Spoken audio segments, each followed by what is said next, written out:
Hello and welcome back to another episode of Kerbol Conquest. In this episode of Kerbol Conquest, we will be going to Duna. Yay! Interplanetary stuff.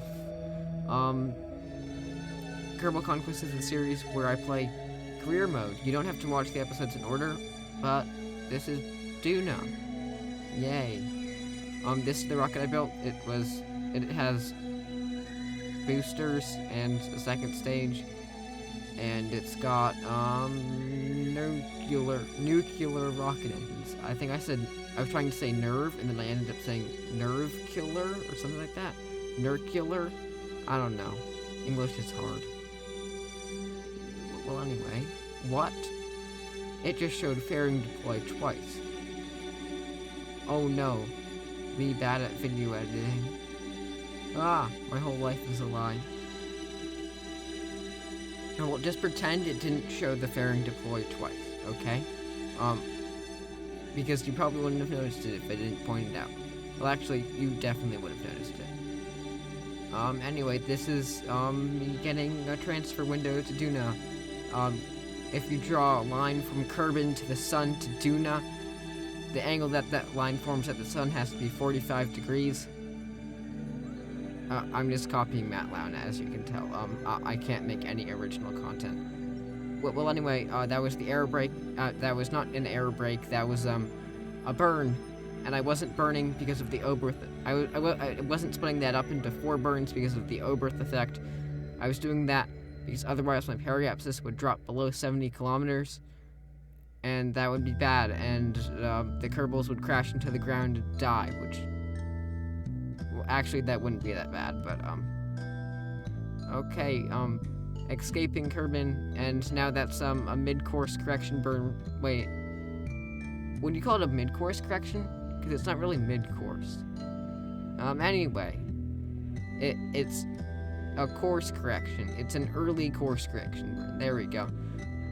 I have no idea why I put my mid-course, no, I don't know, I have no idea why I put my course correction burn right in front of Kerbin. Oh shoot, is that my second time doing that course correction burn? This is not okay. I clearly did not check this video before I started recording audio for it. Wait, no, yeah, I did 2 course correction burns. Oh shoot, I forgot. Because I did one to get a Duna encounter, and then I did the second one to get my Duna encounter an air brake, so that I would get slowed down by the atmosphere of Duna, so that, well, you know what an air brake is. You're playing Kerbal Space Program. I don't really need to explain this, and it took me many air brakes because I don't know why it took me many air brakes. I'm just bad. This is the lander I built. It's got 2 seats, and I made my own custom seat for, person. I forget the name of the person. Bob. There we go, because I wanted to have a scientist and a pilot in the lander. There we go, that's what it's called. I actually knew what it's called. I already called it lander. I forgot to put solar panels on this lander, or any kind of power generation, or batteries. And you need, electricity, to dock with, a spacecraft, and this needs to dock because it needs to be carried to Ike, because I'm going to reuse this lander. So docking is required as part of this mission, and you need electricity to dock. So I did the entire descent and ascent and rendezvous without using any electric charge because I turned off the reaction wheels in the cockpit, so that, well, I just explained why I did it, so that I wouldn't be spending electric charge. And here we have Bob exiting his command chair. There we go, that's what it's called. And then, Valentina isn't coming out because she doesn't, like, Duna. She prefers Val. Val is Valentina's favorite planet, because, they sound similar. That seems kind of narcissistic to have your planet. Oh, and Val isn't even a planet. What a loser. Val doesn't even know what planets are. when I said Val just there, I meant Valentina. Anyway, the flags that I just had were all themed around the book Dune. It might also be a movie. I don't know. Lots of books have movies, but because it feels like Dune should be have flags about Dune on it because they got similar names. Also, I like having my flags be puns because I think that makes me look more interesting than I actually am. There we go. That's why my flags are puns. I have no other reasons whatsoever. Shoot. I also did those flags because Dune is a desert. Well, it's not Dune. The planet in the book Dune is called Arrakis. I read the book. I didn't watch the movie.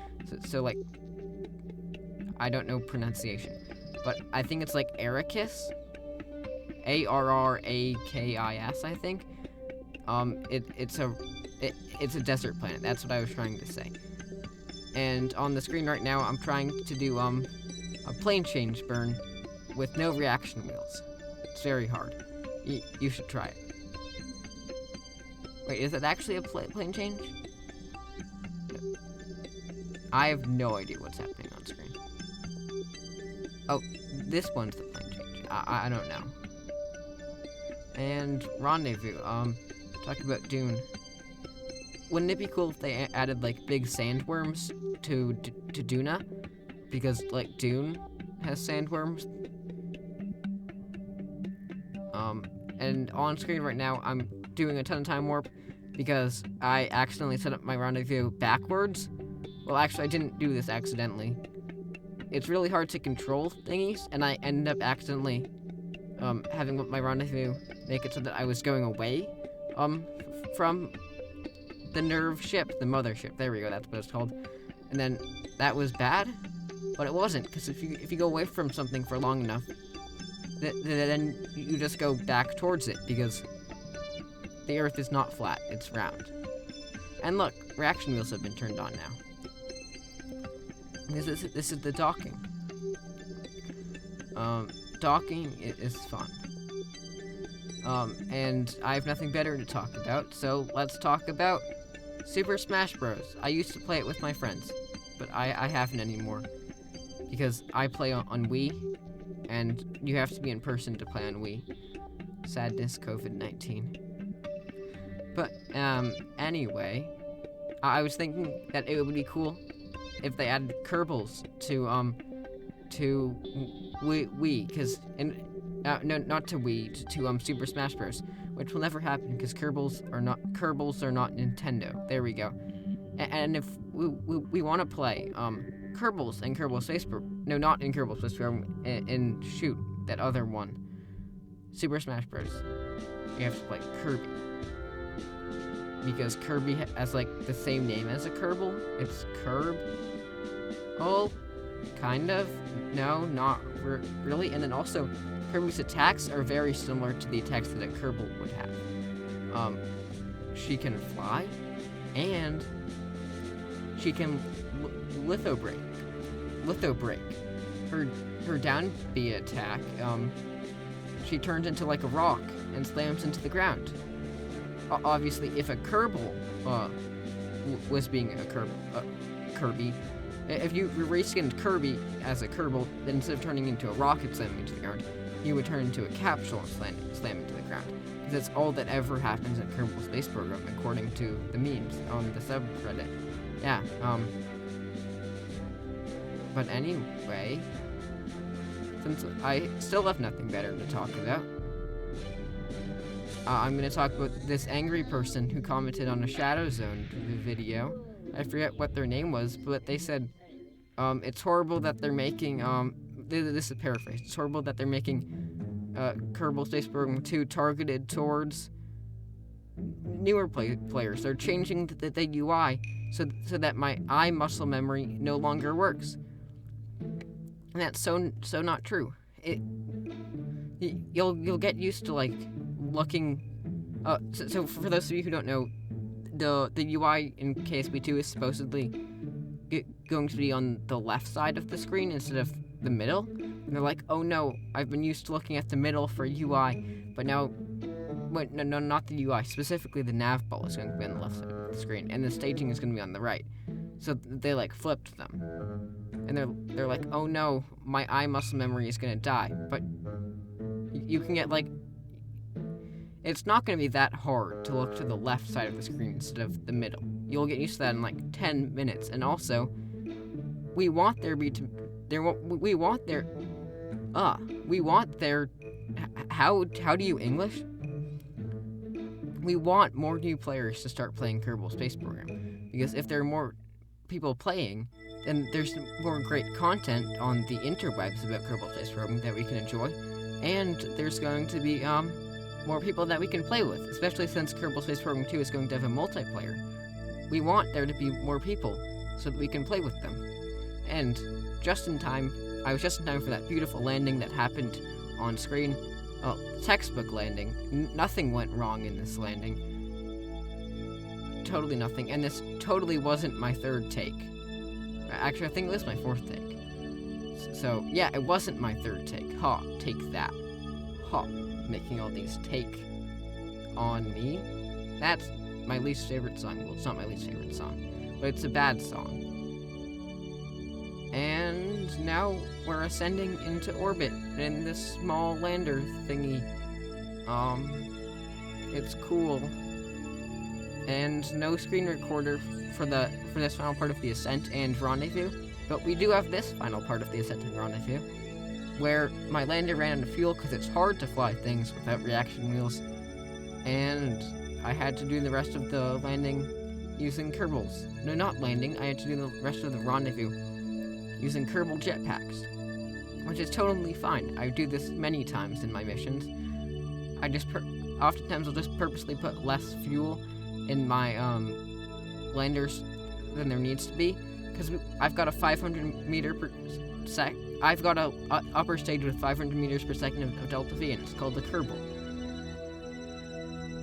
And sometimes, of course, I don't have enough delta V in my landers, not on purpose.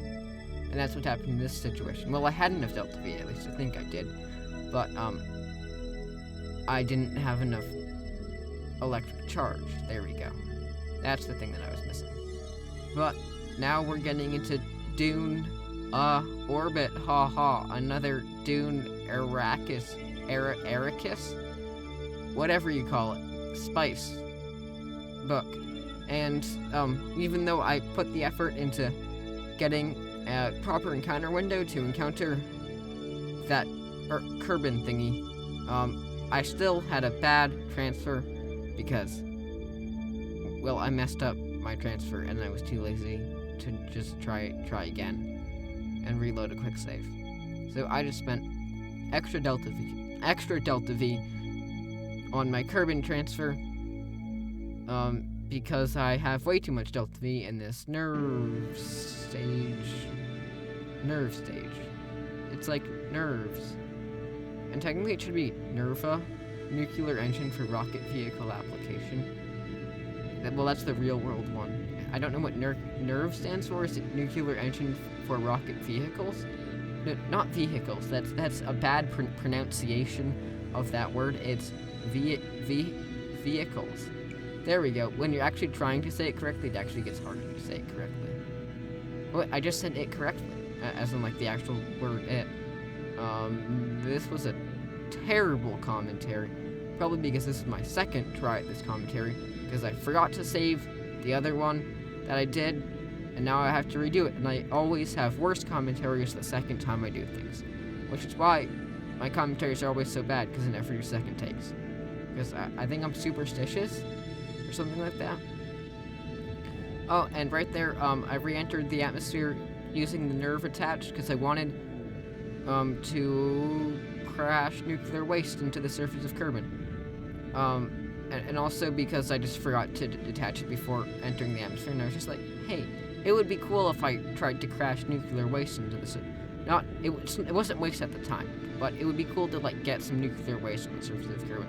Because I think that would make Kerbin like more pretty. And the Kerbals are immune to radiation, and there's nothing else that lives on Kerbin other than Kerbals.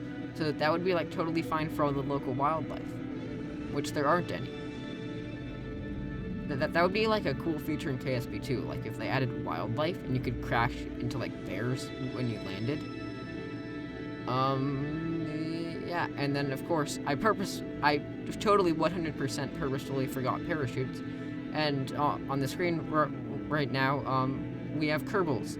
This is my first time ever trying to color correct the screen, because it's nighttime when I filmed this. Well, Kerbin nighttime when I filmed this, so I tried to color correct it so that it wouldn't look so black, and I didn't. Well, I did okay, I think, for my first time.